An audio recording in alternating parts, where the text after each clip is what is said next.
আসসালামু আলাইকুম। প্রিয় দিনী ভাই ও বোনেরা, আজকে এক বোনের দোয়া কবুলের গল্প শেয়ার করব।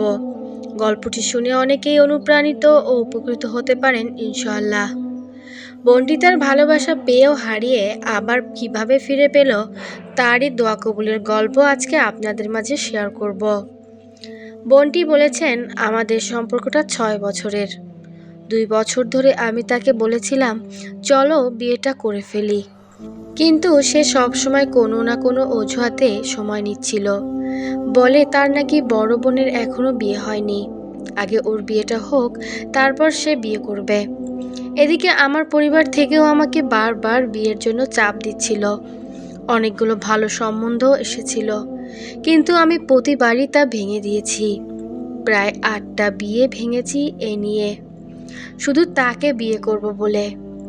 এখন আমার ভালো চাকরি আছে, সংসার করার মতো অবস্থা তৈরি হয়েছে।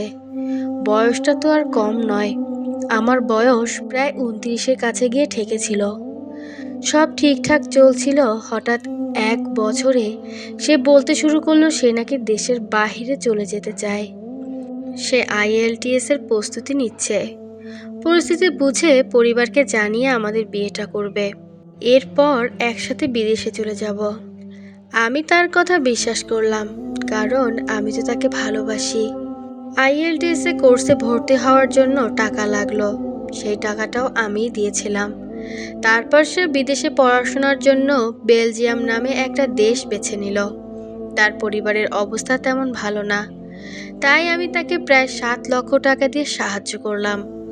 এদিকে আমার পরিবারও জানতে চাইলো বিয়ের ব্যাপারে। তার পরিবার বিয়ের ব্যাপারে কি ভাবছে। আমার সাথে তার পরিবারের সঙ্গে দেখা করালো। সবাই তাকে খুব পছন্দ করলো। সে বলল, সময় মতো সে নিজের পরিবারকে জানাবে। সবকিছুই সুন্দরভাবে এগুচ্ছিল, আর আমি বিশ্বাস করেছিলাম বোকার মতো। আমি বিশ্বাস করেছিলাম এবার আমাদের নিশ্চয়ই সম্পর্কটা নতুন পথে চলে যাবে। কিন্তু একদিন হঠাৎ খবর পেলাম সে আমাকে কিছু না জানিয়ে বেলজিয়াম চলে গেছে। ফোনে যোগাযোগ করার চেষ্টা করলাম, কিন্তু পাইনি।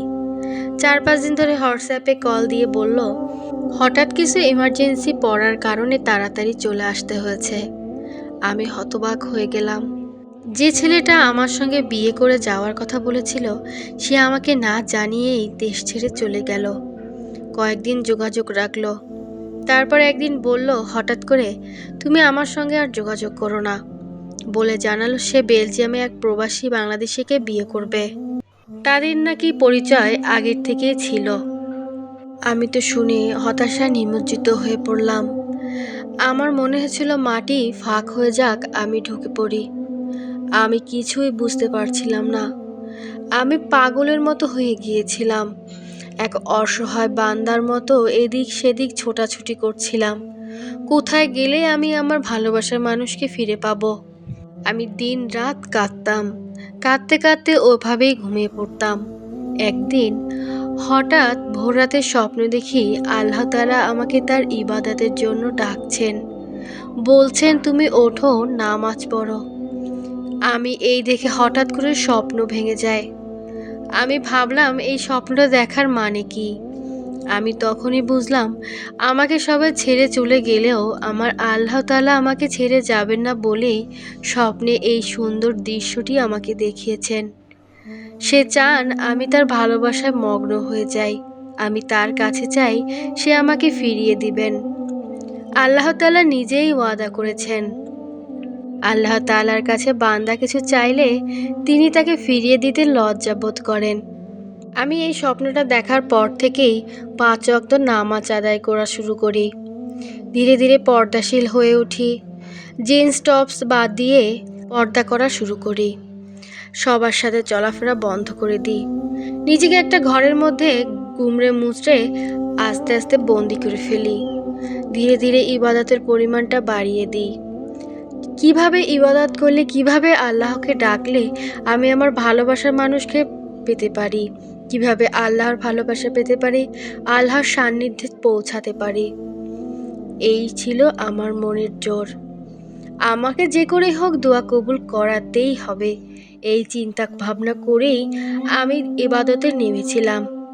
যেভাবে ডাকলে আল্লাহ তাআলা আমার মনের কথা শুনবেন, আমার অসম্ভব দোয়া কবুল করবেন, আমি সেইভাবেই শুরু করেছিলাম। আমি তাহাজ্জুদ নামাজ পড়া শুরু করেছিলাম। আর আপনার চ্যানেলের মাধ্যমে আমি দোয়া কবুলের গল্প শুনে শুনে আমি সেভাবে আমল করা শুরু করি আপু। ইনশাল্লাহ আল্লাহ তাআলা আমার মনের কথা শুনেছেন, আমার ডাক তিনি কবুল করেছেন, আমার ভালোবাসার মানুষকে ফিরিয়ে দিয়েছেন। ইনশাল্লাহ সে আমার এখন জীবনসঙ্গী, আলহামদুলিল্লাহ। অবশ্য আল্লাহ চাইলে কি না পারেন, আল্লাহ চাইলে সব কিছু করতে পারেন, শুধু দরকার আপনার বিশ্বাস। আপনি চাইলেন আর পেলেন না, আর বললেন যে আল্লাহ তাআলা আমাকে দিল না, এটা আল্লাহ তাআলা আরও রাগান্বিত হয়ে যান। আপনি চেষ্টা করুন, আল্লাহর কাছে চান, না পেলে আবারও চান, বারে বারে চান। আল্লাহ তাআলা বান্দার অসহায় ডাক শুনতে খুবই পছন্দ করেন। আপনারা বারবার চাবেন আল্লাহর কাছে। বোনটি তাহাজ্জুদ নামাজ পড়েছে, ইবাদত করেছে, আমল করেছে। বোনটি তাহাজ্জুদ নামাজ পড়ে আল্লাহর কাছে মোনাজাতে বলেছে, আল্লাহ তুমি ছাড়া আমার আর কোনো রব নাই, কিন্তু আমি ছাড়া তোমার অনেক বান্দার অভাব নাই। আমার তুমি ছাড়া চাওয়ার কোনো জায়গা নাই। আল্লাহ তুমিই তো বলেছ অভাবীদেরকে তাড়িয়ে দিতে নিষেধ করেছ, তাহলে এই অভাবীকে তুমি খালি হাতে কেন ফিরিয়ে দিবে? হে আল্লাহ, আমি অনেক কিছু হারিয়েছি বিশ্বাস, হারিয়েছি আপনজনের হৃদয়, কিন্তু তোমার রহমত কখনো হারায়নি।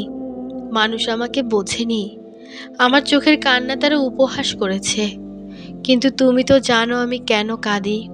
হে দয়াময় প্রভু, আমি কারো জন্য নিজেকে ভেঙে ফেলেছি, নিজেকে ভুলে ভালোবেসেছি, শেষে পেয়েছি শুধু অপমান আর একাকিত্ব।